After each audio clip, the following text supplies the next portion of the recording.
नमस्कार, मेरो कविताको शीर्षक छ सपना।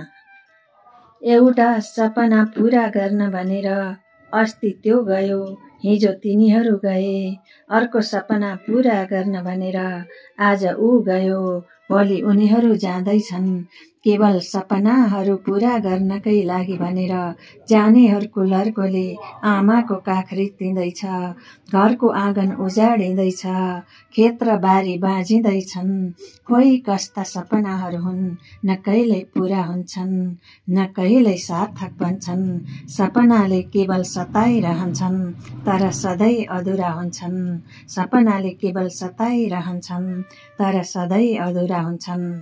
हिजो आज जानेहरूकै लर्को देखेर हिमालको शिर झुकिरहेको छ, तराईको छाती दुखिरहेको छ, पहाडको मन रोइरहेको छ।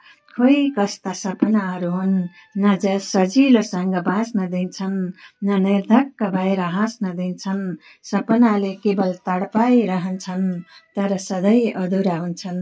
सपनाले केवल तडपाइरहन्छन्, तर सधैँ अधुरा हुन्छन्। रित्तिएको गाउँघरमा हिजो आज केवल सन्नाटा छाएको छ।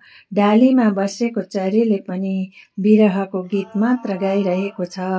खोइ कस्ता सपनाहरू हुन्, न बुढ्यौलीको सहारा बन्छन्, न कहिल्यै फर्केर आउँछु भन्छन्।